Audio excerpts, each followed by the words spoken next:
Welcome back to the Scaredy Cat Guide, my friends. My name is Jenny, and today we are talking about Smugglers Run in Disney's Hollywood Studios.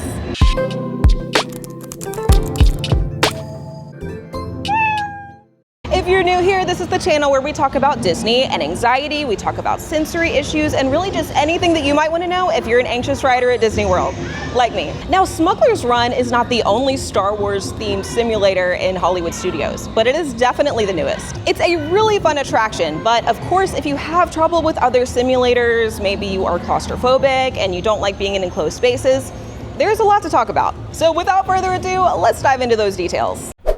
This simulator attraction contains enclosed spaces, motion sickness, a strong sense of peril, and sudden flashes and loud noises. On top of that, this attraction also contains some jerky movements, some simulated drops and thrills, and of course, a claustrophobic and noisy queue. So let's start off with the big one, claustrophobia. So as you may have guessed, this is a classic simulator. It is very similar to other simulators you may have come across in the Disney parks or otherwise. And with that, of course, comes some very small and enclosed spaces. Now, unlike some of the simulators that we've seen, like Flight of Passage or Soarin', who have very kind of complex ride systems, this one's pretty basic. And I would say generally, if you don't get triggered by simulators that, you might find in like a shopping mall or, something like Star Tours, you're probably okay when it comes to the claustrophobic elements on the actual ride. However, we of course need to take the queue into account as well. You will definitely come across some tight spaces in the queue. There are some pretty tight hallways. There's kind of a jet bridge type section that is similar to, the jet bridge that you will walk across if you're boarding a, flight home, for example. However, because you're waiting in line, you could be stopped on this jet bridge for quite a while. And personally, for me, this area bothered me more than the actual hallways. I don't know if it's because the ground doesn't feel quite as solid as a normal hallway. I don't know exactly what it was, but this really did kind of stir up my claustrophobia. So if that is something that you just really don't do well with, this might be a ride to skip. Now, another very big aspect of this ride is the motion sickness. Now, not everybody deals with motion sickness, and personally, I'm one of them. I don't typically get sick with rides like this, but we are going to talk about those elements because they definitely can cause some trouble for some people. So right off the bat, just be aware that we will have some large screens on this attraction, complete with rushing visuals and, that typical simulator movement. Again, if you get sick with other simulators like Star Tours or just a basic mall simulator, do they even have those anymore? I might just be showing my age here. But you know what I'm talking about. If you can handle a basic simulator without any motion sickness, you're probably good to go on this ride. However, if it's something that triggers you, just be aware that that is basically what this attraction is, and you may be dealing with that motion sickness. Now let's talk about the actual intensity, the kind of scariness of the ride, if you will. So first of all, you will absolutely be put in a few perilous situations. What I mean by this is the theming of the ride is very Star Wars. It's nothing outside of what you would see in a typical Star Wars movie, but you will come across your fair share of simulated gunfire and explosions. There are definitely some kind of intense action-adventure type of moments on this attraction, so I wouldn't call it overtly spooky or scary in the same way that maybe the Haunted Mansion is, but it's no leisurely walk in the park either. Another thing that I think ramps up this attraction's intensity by a little bit is the fact that it has what I would call a responsive ride system. And what I mean by this is that the ride actually responds to the buttons you press and the actions you take in the simulator. So every time you ride this attraction, the actual simulator will respond when you and your teammates are firing a harpoon or navigating kind of erratically.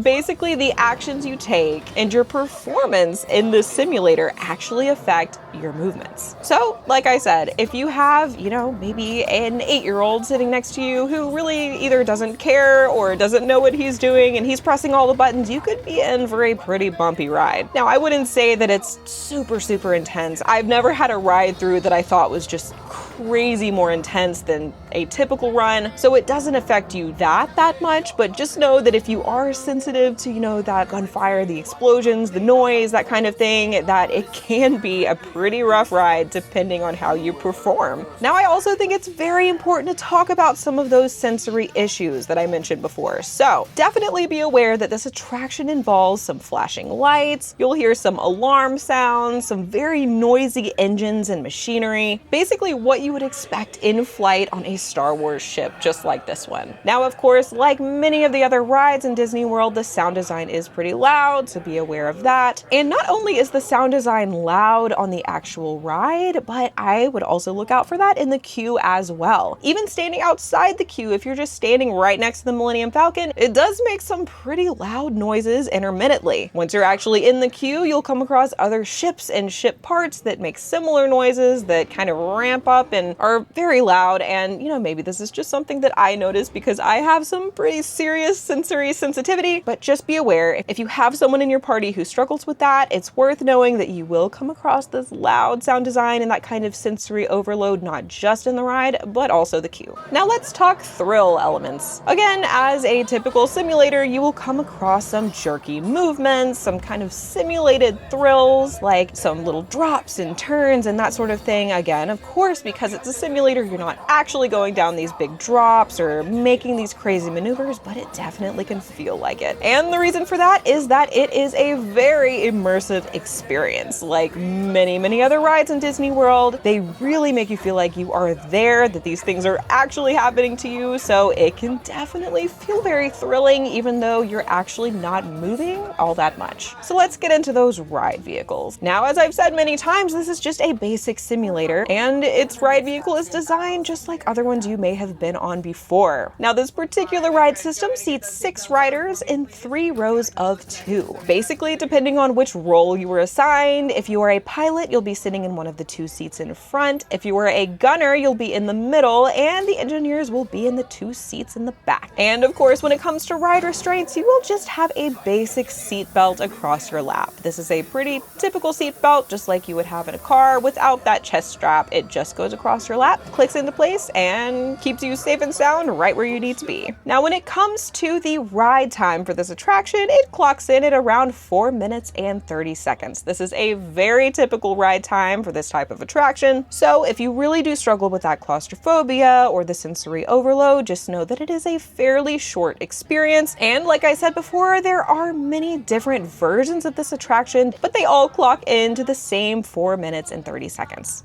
And now that you have all the facts, let's actually go hop in line. I'm so excited to get on this, maybe a little anxious. As you know, I am very claustrophobic myself, but we can do this together. So let's hop on.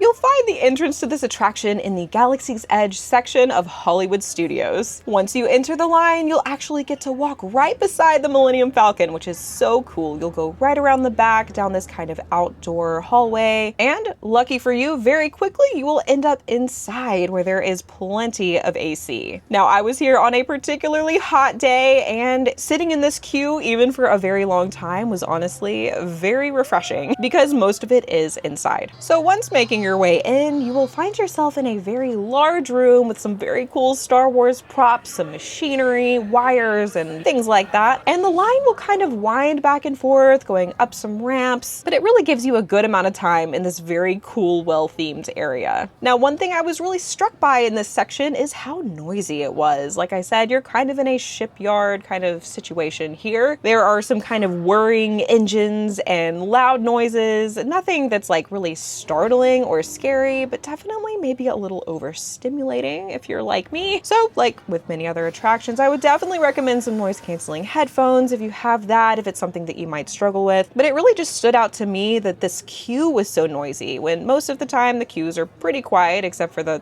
obvious noise that having a crowd of people in a small enclosed space will give you. This one had some pretty noisy props that to me were just a little uncomfortable if you're sitting there for quite a long time. Now, after making your way through this large room, you will go through a hallway. Parts of this can feel kind of claustrophobic and tight, but before you know it, you will make your way into another another hallway area with these massive windows that overlook the Millennium Falcon. You really get such a great view of this ship as you were going through the queue. Now this area is again very basic. You will just wind back and forth until you come across a cast member who will ask how many are in your party and send you on your way down another hallway. Now after this area, you will find yourself queued up for the pre-show room. And once inside, you will go in and find a very cool animatronic. This is the only animatronic in this attraction, by the way, but man is he impressive. So our friend Hondo will welcome you to the mission, go through everything that you need to know before disembarking. And after this little pre-show, you will head out into the actual ship itself.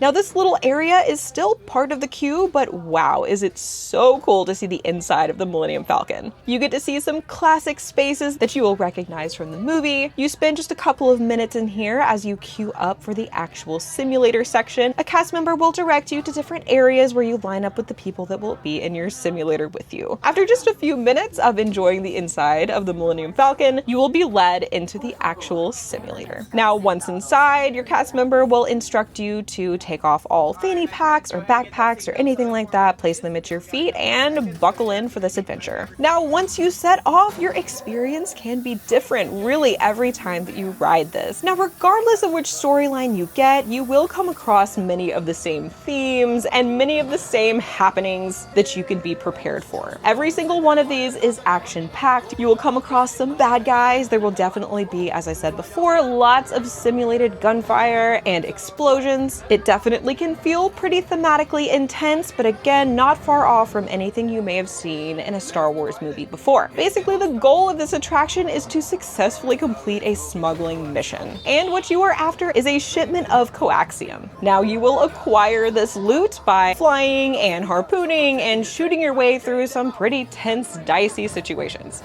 And as I said before, because the simulator and ride system responds to how you perform, whether you are shooting at the right time or things like that, you really have to perform well to get the whole shipment. Now, when I rode, we did not do very well, but it was still such a blast. It was so much fun. Nobody's really there for the competition. You're just having a good time, so don't worry too much about performing. Now, after about 4.5 minutes, this ride will come to an end. You will safely make it back with your ship maybe a little worse for wear, but regardless, you will make it back in one piece. Hondo will come over the intercom and let you know how you did. Like I said, we didn't do very well, but it didn't stop any of the fun. And before you know it, a cast member will appear. You will unlock your seatbelts and be able to make your way off the attraction. Now, exiting this ride is a lot more straightforward than getting in. A cast member will just direct you towards the exit and you'll make your way back out into Galaxy's Edge. And there we have it. What do you think about Smugglers Run? This is a ride that really depends on the day for me. Sometimes I'm feeling very claustrophobic and this is just not my cup of tea. Other times I really enjoy it and I'm all for a fun adventure with the Millennium Falcon. As always, if you enjoyed this ride review and would like to see more, please leave a like, subscribe, stick around, stay a while. We would love to have you in our little community of anxious riders. I absolutely adore making these videos for you guys and I love chatting, I love questions, so feel free to reach out. I would love to chat. I hope you all have a wonderful day and I'll see you in the next one.